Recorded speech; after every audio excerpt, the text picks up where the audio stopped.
dans la foi. Vous voyez, des frères et des sœurs qui vieillissent dans la foi, qui étaient des aigles, finissent par devenir des vautours. Donc le vieillissement n'est pas conseillé dans le processus de la foi. La Bible nous parle de grandir dans la foi et non de devenir des simples personnes qui ont l'expérience et qui ont vieilli, n'est-ce pas, au fil du temps dans la foi. Et notre affirmation, c'est que le raisin limite la formation des mauvais cholestérol. Donc l'huile, il y a la mauvaise huile, n'est-ce pas? Et il améliore la résistance des vaisseaux sanguins. Et lorsqu'on parle justement de feuilles, nous avons parlé de feuilles du figuier, on a vu la place des feuilles du figuier. Par contre, les feuilles, n'est-ce pas, de la vigne permettent de lutter contre les jambes lourdes. J'ai aussi mis ça en noir. Donc j'ai mis en noir le vieillissement, j'ai mis en noir les jambes lourdes. Or, Éphésiens chapitre 6 nous parle des pieds. Des pieds comme étant le zèle de l'évangile. N'est-ce pas? Et donc tous ceux qui ont des pieds lourds doivent comprendre qu'ils souffrent d'une anémie, donc d'un problème, n'est-ce pas, de consommation de vignes spirituelles.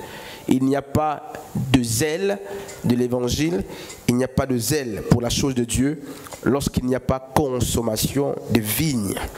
Et là, je crois que chacun va aller bien réfléchir pour, n'est-ce pas, et comprendre un peu. Donc, voici un peu quelques éléments très importants qu'il ne faut pas omettre au sujet de la vigne, de feuilles de la vigne et tout ce qui va avec. Amen. Alors, la joie est un fruit de l'esprit. Et je voudrais qu'on nous définisse ce que c'est la joie. C'est quoi la joie? Parce que dans chaque culture, dans chaque société, dans chaque périmètre, dans chaque géographie, il y a la joie. Mais on nous dit que la joie aussi est un fruit de l'esprit. Et de quoi est-il donc réellement question? De quoi s'ajoute-t-il réellement? De quelle joie est-il question? D'où vient-elle cette joie? Comment naît-elle cette joie? Je voudrais qu'on fasse ça, juste la première ligne. Comment peut-on différencier la joie des Écritures, ou la joie qui est un fruit de l'esprit d'Éphésiens chapitre, de Galates 5 à partir du verset 22, de la joie de tous les jours? Quelle est la différence? Donc la vigne produit des raisins, et les raisins nous donnent quoi? La sœur Gaëlle a dit le vin. Le vin nous parle de la joie. Voilà. Voici le chemin, c'est celui-ci, n'est-ce pas? Donc la vigne est le symbole du vin, n'est-ce pas? Donc le vin nous parle de la joie d'après les Écritures. Alors, la joie, sœur Gaëlla. Comment peut-on différencier la joie biblique de la joie du monde? Paul dit aux Thessaloniciens, soyez toujours joyeux. J'étais en train de lire ce texte le matin, j'ai vu l'adverbe toujours, que je vais prendre le soin d'écrire. Toujours, j'ai vu l'adverbe toujours. Paul dit, soyez toujours joyeux. Il n'a pas dit soyez joyeux. Il prend le soin, en tant qu'un grand enseignant, de mettre l'adverbe toujours. Et je me suis dit, il y a sûrement un problème. Est-ce qu'il est possible qu'un chrétien de notre ère dise qu'il vit toujours la joie? Mais avant, alors, c'est quoi la joie? On passe. La joie, sur là. C'est un sentiment, bibliquement parlant. C'est quelle joie? La joie, c'est quoi? Quand la Bible nous parle de la joie, à quoi est-ce qu'elle fait allusion?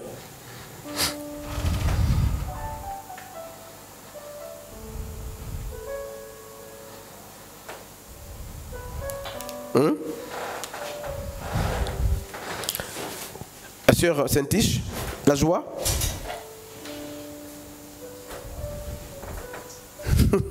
Sœur Edna, la joie? Sœur Violette?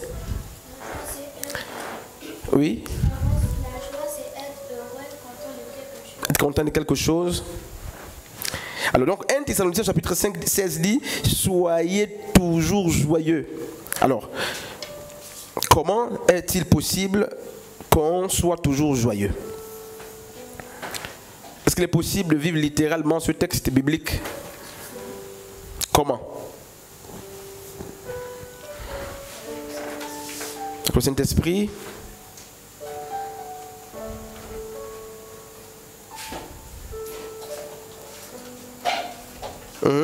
La joie.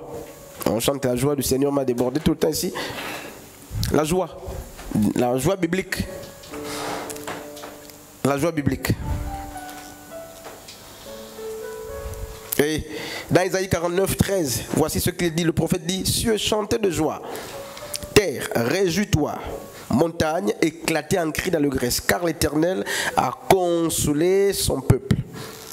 Et dans le psaume justement 43, le verset 4, il est dit ceci: et j'entrerai vers l'autel de Dieu, vers Dieu, ma joie et mon allégresse, et je te louerai avec la harpe, ô Dieu.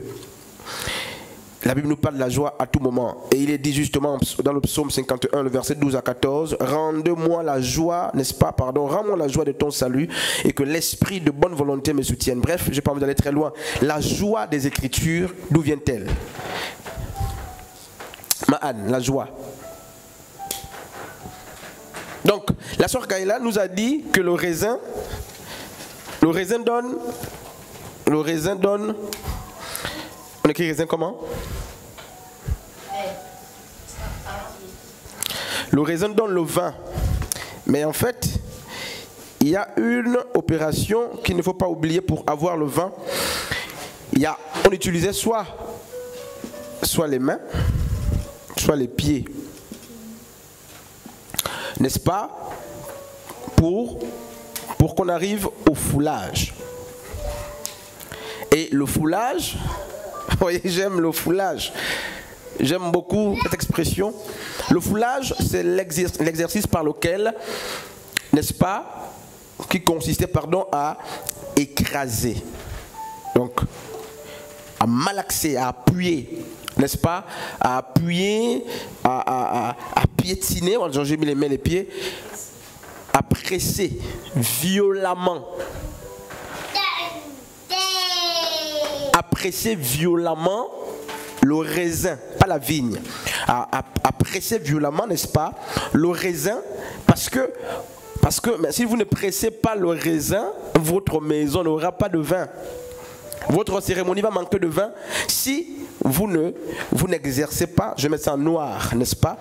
Eh bien ça s'appelle le foulage. Vous savez, le foulage, frère, il faut qu'on fasse un enseignement ou un séminaire sur le foulage. Et c'est la technique absolue pour quiconque veut, n'est-ce pas, faire passer son raisin, n'est-ce pas, en vin. Parce que avoir le raisin avec soi, sans qu'il y ait, n'est-ce pas, une plus-value, ne sert absolument à rien. L'objectif du raisin, c'est nous amener donc à avoir le jus du raisin, soit le mou, soit le vin. Donc, c'est même justement le jus, le vin du raisin, donc la boisson de raisin qui était consommée lors justement des agapes, lorsqu'on prenait le repas du Seigneur. Bref, donc on nous dit, on utilise soit les mains, soit les pieds. Aujourd'hui, dans les temps modernes, on utilise des appareils pour mettre en souffrance, le raisin, pour que sorte du vin. Et Dieu m'avait sifflé un chant: Seigneur, fais de moi la vigne, n'est-ce pas, foulé aux pieds, n'est-ce pas, pour produire le vin. Et donc le foulage, c'est l'exercice de la souffrance. Pas de vin sans le foulage. Sans le foulage du raisin. Donc j'étais en train de dire que le fruit et l'esprit, on ne peut pas s'asseoir pour dire que je suis greffé à la personne de Jésus-Christ. Alors désormais, parce que Christ prêche, Christ parle de la joie, j'aurai la joie. En Christ, la joie dont parlent les Écritures ne vient pas des choses extérieures, n'est-ce pas? Au tronc du cep, au tronc de la vigne. La joie de Christ résidait dans quoi? Si la joie de Christ résidait dans les louanges, notre joie aussi doit résider dans les louanges, d'autant plus que notre vie dépend de la vie, n'est-ce pas, du cep. Donc la vie en Christ, frères et sœurs, la joie en Christ est produite par plusieurs éléments, dont un des premiers, c'est le foulage. Et on va être plus clair, d'autant plus qu'on avance en temps. La joie en Christ, parmi les éléments justement qui la féconde ou qui l'enfante, apparaît le foulage, donc les persécutions. Voilà. Pour mettre 2 points, la souffrance, d'une manière générale ou générique, il faut la souffrance pour qu'on produise la joie. En fait, quand Christ nous demande d'avoir la joie, ou quand Paul dit dans 1 Thessaloniciens chapitre 5 à partir du verset 16 à 17, soyez toujours joyeux, Paul l'apôtre disait, mais en fait, au-delà des choses qui peuvent réjouir, n'est-ce pas, votre cœur d'une manière extérieure, les apôtres ont puisé leur joie dans les souffrances. Matthieu chapitre 5 à partir du verset, Dieu me siffle ce texte-là, je ne sais pas si c'est ça, 5 à partir du verset 8, je ne sais pas, tu peux lire là, Matthieu 5 à partir du verset 8. Matthieu 5. C'est vrai que la joie peut découler de la relation de l'homme avec Dieu, et c'est vrai qu'elle est liée au salut, mais ces aspects sont très généreux. Ouais. 5 à partir du verset 8, ok. Heureux ceux qui ont le cœur pur, oui, car ils verront Dieu. Heureux ceux qui procurent la paix, car ils seront appelés fils de Dieu. Heureux ceux qui sont persécutés par la justice. Ça c'est quel verset là? Verset 10. 10. On dit heureux ceux qui sont... Non, lis ça. Heureux ceux qui sont... Heureux ceux qui sont persécutés par la Alors, on ne dit pas malheur, ou malheureux sont ceux qui, ou malheur à ceux qui sont persécutés. C'est Jésus-Christ justement qui est en train de donner un enseignement. Il dit heureux ceux qui sont persécutés. Mais il ne s'arrête pas. Parce que la persécution qui enfante la joie est une persécution qui est liée, n'est-ce pas, aux choses de la justice, aux choses de Dieu. Ça, c'est la vraie persécution. Ce n'est pas une persécution dont vous êtes vous-même responsable. Là, vous direz, je vous prends un exemple, un voleur qui vient voler et on le persécute. Ce n'est pas ça. On dit, heureux sont ceux qui sont persécutés à cause des bonnes œuvres. Donc, à cause des œuvres de la justice. La recommandation que le Christ fait, c'est d'être heureux quand on est persécuté. Et plus loin, il va dire, heureux êtes-vous lorsqu'on vous a outragé. Donc, la joie en Christ tire ses origines dans les souffrances issues de la justice. Ce que vous faites de la justice, vous faites la justice, mais à cause de votre justice, vous êtes persécuté. À cause de votre bonté, vous êtes persécuté. Malheureusement, très souvent nous répondons par la négative et face à cela, nous refusons le foulage. Mais comment veux-tu avoir la joie voulue par Dieu sans qu'on te foule? Toi, n'est-ce pas, en tant que raisin, tu es appelé à être foulé, de sorte que Dieu se réjouisse du vin qui sortira de toi. C'est là, justement, que dans Actes, justement, la Bible nous apprend que les disciples de Christ ont été, n'est-ce pas, dans la joie pour avoir été jugés. Parce qu'ils ont prêché l'évangile de Christ. Quand est-ce que tu es en joie? Qu'est-ce qui fait que tu sois en joie? Très souvent, nous puisons notre joie dans les choses extérieures à la parole de Dieu. Trouvons des choses qui sont à l'extérieur de nous, nos mariages, nos finances, nos bâtisses, tout ce qui va avec. Mais très peu de personnes sont joyeuses lorsqu'elles sont en souffrance à cause, n'est-ce pas, du sujet de l'évangile. Et l'apôtre Paul dit, il dit, soyez toujours. Toujours, c'est quoi, Edna? Oui, c'est un adverbe de quoi? De? C'est quoi? Un adverbe de? Un adverbe de temps, c'est ça? C'est ça? Et donc, si on doit remplacer toujours par notre expression, on peut mettre quel mot?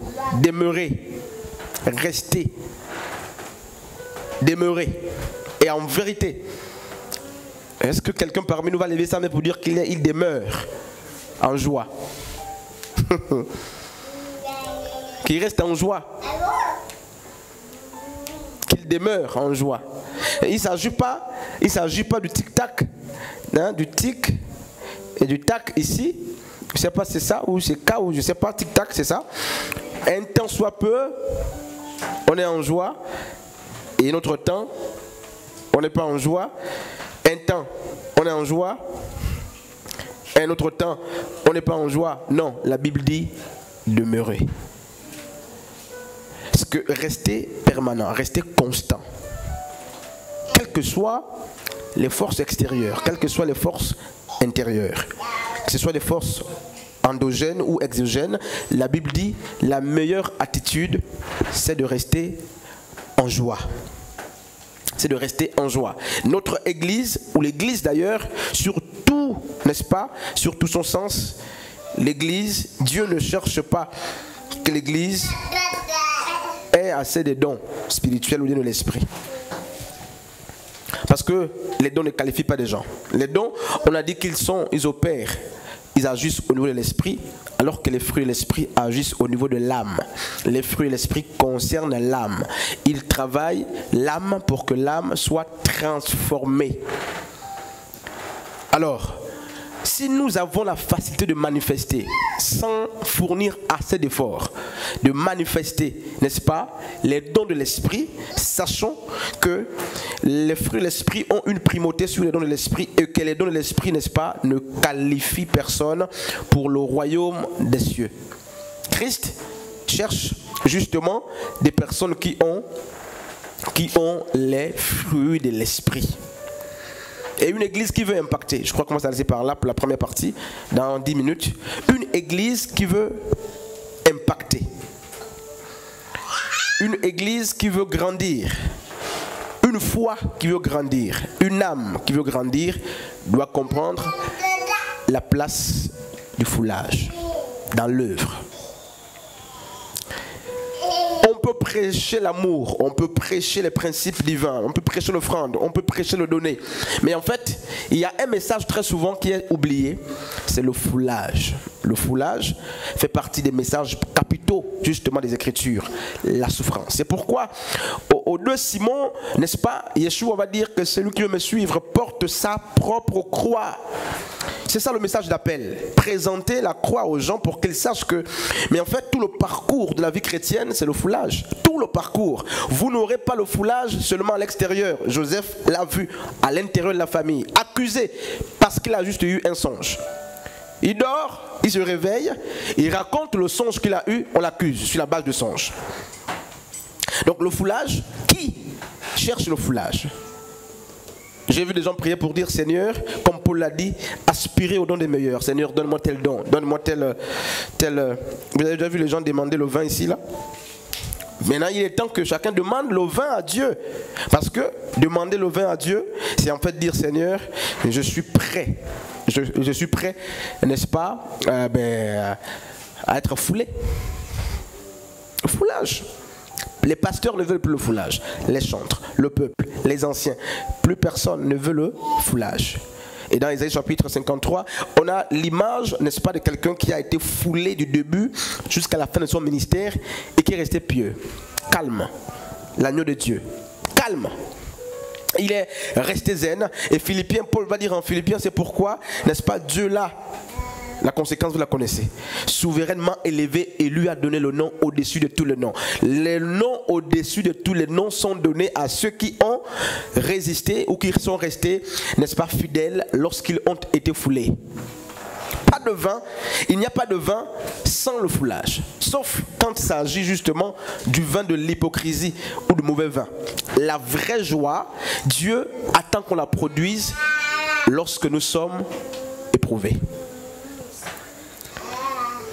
Quand Dieu nous parle de la joie, il attend qu'on la produise lorsque nous sommes éprouvés.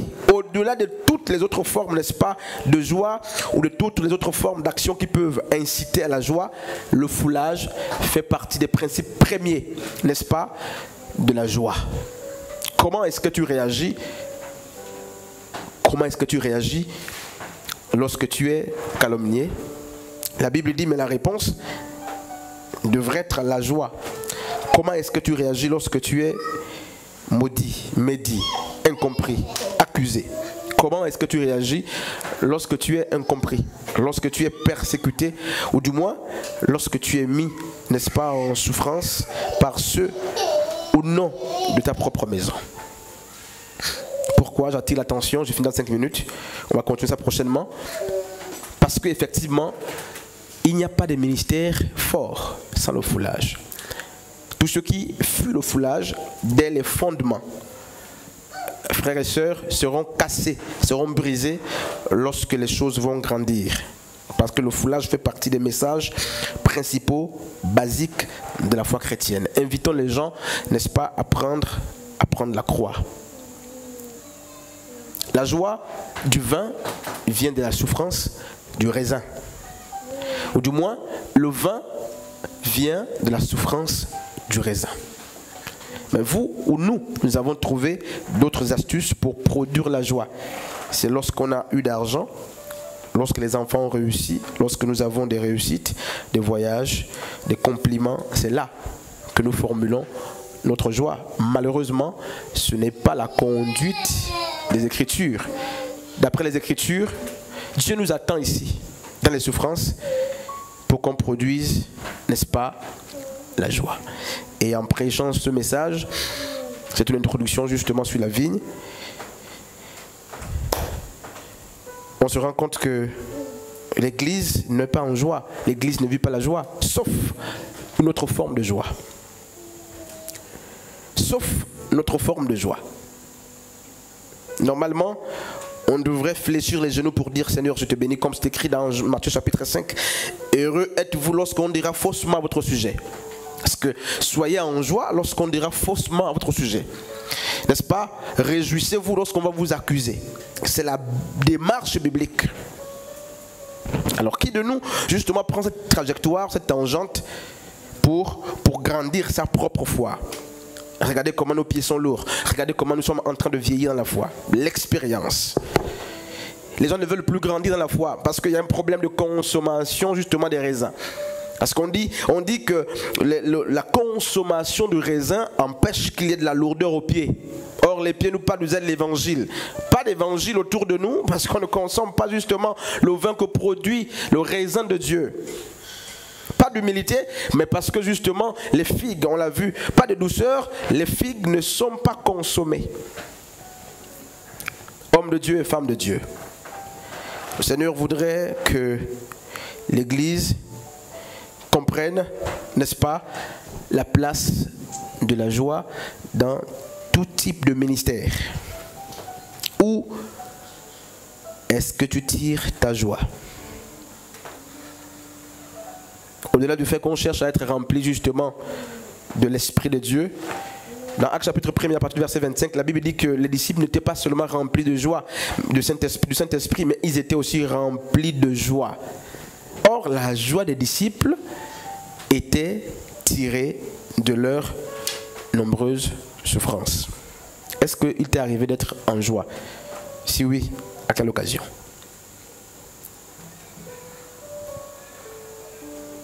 Quand est-ce que tu as été en joie? C'est une joie circonstancielle. Cette joie circonstancielle ou événementielle, Dieu n'en veut pas. Dieu veut une joie permanente, même si les événements sont difficiles, sont forts. C'est une recommandation de Dieu. Soyez toujours.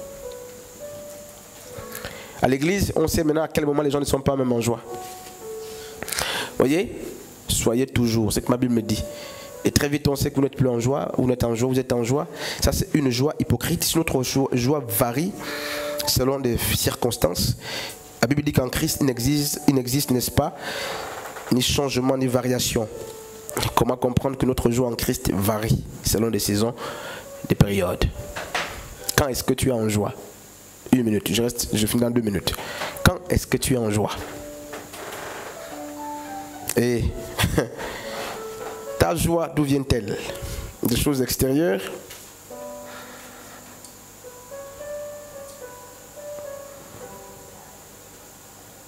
Où est passée la joie que recommande le Seigneur? Comment une personne qui refuse d'être persécutée peut faire semblant d'être en joie? C'est l'hypocrisie notoire, proverbiale. Parce que d'après les Écritures, on est en joie quand on est persécuté. Et si tu refuses d'être persécuté, ne nous dit pas que tu es en joie. Nous n'en avons pas besoin. Cette joie, elle ne bâtit pas. Cette joie, elle ne construit pas. Homme de Dieu, je finis par là. Sauf s'il y a une question. D'après les Écritures, la vigne renvoie, n'est-ce pas, et produit, pardon, et les raisins, et les raisins sont assimilés, n'est-ce pas, au fruit de l'esprit qu'on appelle la joie. La joie nous parle du vin qui réjouit le cœur du roi. Et pour le premier point, on a vu le foulage, on a compris qu'il n'y a pas de vin sans écrasement du raisin. Il n'y aura pas de vin sans malaxage, foulage du raisin. Si nous voulons avoir, n'est-ce pas, la joie, si nous voulons produire le fruit de l'esprit qu'on appelle la joie, il nous est important d'accepter tout de même d'être foulé. Et les Écritures nous apprennent, d'après Matthieu chapitre 5, depuis le verset 8 jusqu'à ce qu'on descende, que Jésus a recommandé la joie dans les souffrances. Ceux qui ne consomment pas de vin, je parle d'une manière spirituelle, apprenez à consommer du vin. Ceux qui ont des pieds lourds, consommez des raisins sur le plan spirituel. C'est pourquoi les gens ne bougent pas. Parce que les pieds sont lourds. Et les pieds sont lourds parce que naturellement, il y a un problème de consommation des raisins. C'est pourquoi les gens vieillissent. Vous avez vu les gens qui ont déjà assez d'expérience dans la maison du Seigneur, même des choses élémentaires, ils ne font plus. C'est le vieillissement. On vieillit. La Bible ne nous dit pas de vieillir, mais la Bible nous dit qu'il nous faut grandir dans la foi. Et en parlant de la vigne, on nous apprend que la vigne lutte contre le vieillissement, même contre le vieillissement spirituel. Amen. Contre le vieillissement sur toutes ses formes. La vigne lutte même contre, n'est-ce pas, les arrêts cardiovasculaires. Et si l'Église veut prospérer, veut être joyeuse, je ne parle pas d'une joie superflue ou superficielle, une joie qui varie selon les courbes, mais je parle d'une joie qui est permanente. On n'a pas besoin de savoir quand on est en colère ou non. Nous avons besoin que la joie nous soit communiquée. Et lorsqu'elle n'est plus communiquée, il y a forcément un autre sentiment qui est communiqué, je ne sais pas lequel. Que Dieu nous aide. Nous sommes donc au premier point sur la vigne. Que Dieu nous bénisse. On va se retrouver jeudi prochain pour la suite de ce point. Je vais prendre deux questions. Deux questions essentiellement. Donc en moins de 5 minutes.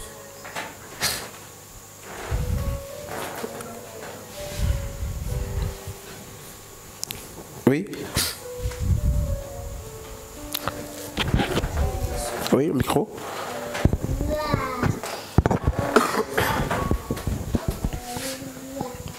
Alors, en ce moment, j'ai plusieurs pensées.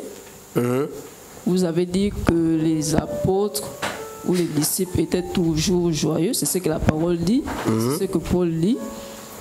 Mais le même Paul, je crois qu'il se plaignait de mal qu'il n'a pas envie de faire ce qu'il fait.